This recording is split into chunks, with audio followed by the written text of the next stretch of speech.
A mensagem que eu quero deixar para o coração desta cidade, para o coração dos nossos radiovintes, está registrada no Evangelho de Jesus Cristo, segundo escreveu São Lucas, no capítulo de número 7, e o versículo de número 11 diz assim a palavra de Deus. E em um dia subsequente, dirigia-se Jesus a uma cidade chamada Naim, e ia com ele os seus discípulos e uma numerosa multidão. Como se aproximasse da porta da cidade, eis que saiu o enterro do filho único de uma viúva, e grande multidão ia com ela. Vendo o Senhor, se compadeceu dela de íntima compaixão, dizendo: não chores. Chegando-se, tocou o esquife, parando os que conduzia, disse: jovem, eu te mando, levanta-te. Sentou-se o que estivera morto e passou a falar. E Jesus o restituiu à sua mãe. Glórias a Deus. Uma palavra muito forte, uma palavra da parte de Deus que mexe com os nossos corações. Porque quando eu olho para esta mensagem, quando eu olho para esse texto sagrado, nós vemos aqui muitas revelações. Nós poderíamos extrair várias mensagens desse texto, sendo que aqui está registrado que Jesus tinha com ele os discípulos e, além dos discípulos, uma numerosa multidão. O que nos levaria a ter uma interpretação desse texto, que no meio de uma multidão existem os discípulos. Por quê? Porque os discípulos e a multidão não eram tudo pessoas. Porque não está registrado um grande número de pessoas. Mas a Bíblia é categórica em dizer que tinha os discípulos e também tinha uma numerosa multidão. Ou seja, nós poderíamos ministrar a diferença entre o que é ser discípulo e o que é fazer parte de uma numerosa multidão. Sendo que a multidão é aqueles que acompanhavam juntamente com aquele comboio. Para quê? Para tomar posse de milagres aqui e acolá. Porque sabiam que todas as vezes que Jesus parava para pregar, milagres aconteciam. E discípulo era alguém que fazia parte do ministério de Jesus. Ser discípulo é ter compromisso com a obra de Jesus. Mas tudo bem, não é esse o foco que eu quero abordar nessa tarde de domingo. Poderíamos ministrar também, porque a Bíblia diz que com a mulher também tinha uma multidão. Poderíamos ministrar sobre a multidão que estava levando a morte e a multidão que estava vindo juntamente com a vida. Poderíamos ministrar sobre o encontro da multidão da morte com a multidão da vida. Mas o que eu quero ministrar vai muito mais além. Eu quero ministrar sobre um grande milagre na vida de uma pessoa que ela já teve tudo, ela já esteve por cima e no momento ela se encontrava por baixo de tudo e de todos. Veja bem, a Bíblia diz que esta mulher, ela era viúva, mãe de um filho único. O que leva-nos a entender, lendo assim, não se parece tão importante nem tão carregado de revelação. Agora, quando nós paramos para olhar o que significava ser uma viúva na época e o que significava ser mãe de um filho varão, nós começamos a entender. Sendo que na época a maior sorte que uma moça poderia alcançar na tua vida, os dois maiores favores que uma mulher almejava, em primeiro lugar era ter um casamento digno, casar com alguém que representasse bem a sociedade, e em segundo lugar, ser mãe de um filho, ser mãe de um menino varão. Sendo que na época, nós sabemos, quando nós lemos a história, o costume do povo era que, quando numa casa nascia uma menina, uma criança do sexo feminino, o pai, na maioria das vezes, ficava triste com a mãe. Por quê? Porque o sonho dele era ser pai de um filho varão. Quando nascia um filho, quando nascia uma criança do sexo masculino, o pai tinha maior prazer em comunicar, fazer festa com seus amigos. A história paralela conta que homens passavam a noite festejando alegre com os amigos, porque agora ele tinha um filho varão que ia dar seguimento na sua linhagem. O filho varão era o orgulho do pai. O filho varão era o orgulho maior que um homem tinha. Uma moça não representava muito na sociedade. Ela era simplesmente uma moça. Quando ela se casava, através do esposo, ela passava a ter alguma influência, alguma moral em meio à sociedade. Não era como hoje, que a mulher, hoje ela conquistou o seu espaço em todas as áreas, em todos os níveis de poder. Hoje a mulher tem o seu espaço conquistado. Mas na época não, até mesmo aqui no Brasil, né? Há poucos tempos que a mulher vem conquistando o seu espaço. A início a mulher nem votava, hoje a mulher tem poder até para ser votada. Mas na época, uma moça não significava nada. Se ela se casasse, era o primeiro passo. E se ela desse à luz a um filho varão, aí então ela se considerava-se uma mulher virtuosa, com muitas virtudes, alcançando o favor de Deus. E a Bíblia conta a história de uma mulher que alcançou, está aqui. Esta mulher se casou, e não somente por ser de um casamento tão lindo, ela também deu à luz a um filho varão. Eu imagino que aquele homem tinha orgulho, aquela mulher, quando ela passava nas ruas, as outras tinham inveja dela, porque a inveja é algo que está impregnado na raça humana. Eu imagino quando aquela mulher passava, quem sabe de mão dada com seu esposo e o filhão caminhando, e as outras olhavam para ela, aquelas que estavam enjeitadas, que não tinham alcançado o favor, olhava e morria de inveja. Olhava e via ela sendo abençoada e começava a espraguejar, começava a ter olhar de inveja contra ela. Porque o ser humano é assim, quando vê alguém ser abençoado, ele já fica logo com inveja, ele não consegue aceitar o sucesso do outro. Uma das tarefas mais difíceis que tem na Bíblia Sagrada dada ao homem é rir com quem está alegre. A Bíblia diz para nós chorar com quem chora e sorrir com quem está sorrindo. Chorar com quem chora é fácil, difícil é sorrir com quem está alegre. Você chorar comigo no enterro de um ente querido ou num dia de grande tristeza é muito fácil. Chorar comigo quando Deus estiver me abençoando é difícil. Difícil é sorrir com alguém comprando o carro dos teus sonhos, vendo alguém tomando posse da fazenda que você almeja e você está alegre com ele. É uma das piores tarefas que há na vida do ser humano. Eu imagino que as amigas, entre aspas, daquela mulher, olhava para ela, sentia inveja dela. Por quê? Porque ela tinha os dois maiores favores que uma mulher podia alcançar. Aquele filhão era o orgulho, e aquele pai enchia aquela mulher de carinho, porque ela tinha dado a ele o que ele mais sonhava. Aquele homem tinha orgulho em passear nas ruas de mão dada com aquela mulher, porque ela tinha dado a ele algo de muito orgulho. E a Bíblia conta que aquela mulher teve um dia na sua história que a morte veio e colocou uma vírgula na sua alegria. Aquela mulher que as outras tinham inveja por causa da bênção que ela era portadora. Aquela mulher, onde ela chegava, ela era sinônimo da presença, ela era sinônimo da glória de Deus, ela era sinônimo da manifestação de Deus na vida dela através do milagre. Há poucos dias eu disse Deus, porque o ser humano é assim. E eu fui ler a Bíblia Sagrada, e a Bíblia relata que quando Lázaro foi ressuscitado, eles queriam matar a Lázaro simplesmente porque ele era portador de um milagre de Jesus. Queriam tirar-lhe a vida, porque ele era uma prova de um milagre. A que ponto o ser humano chega quando olha e vê alguém sendo próspero, quando vê alguém sendo usado nas mãos de Deus, e ele não tem potencial para alcançar aquele milagre, aquela virtude de Deus. Quantas pessoas que ele tem 50 anos na igreja e ele não consegue pregar a palavra, quando ele vê alguém usado na palavra, ele quer perseguir.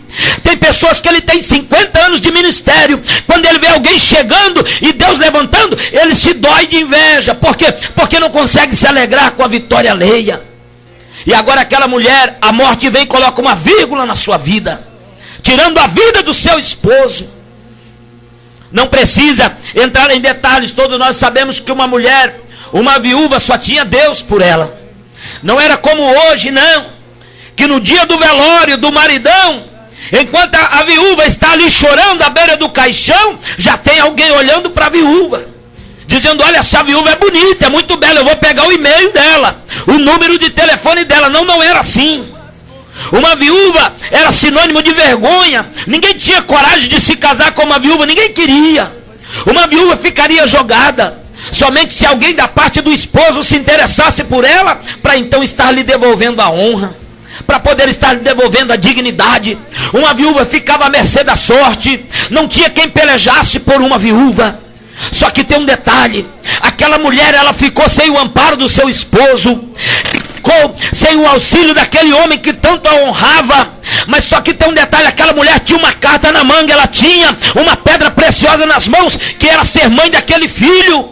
Por mais que alguém olhasse ela na rua e dissesse ela é uma viúva, mas quando olhasse para aquele filhão, saberia que enquanto aquele esposo, aquele homem havia tido vida, ele era orgulhoso, porque ela tinha dado a ele um filho que tantas outras não conseguiria dar. Tecamassuri calamai.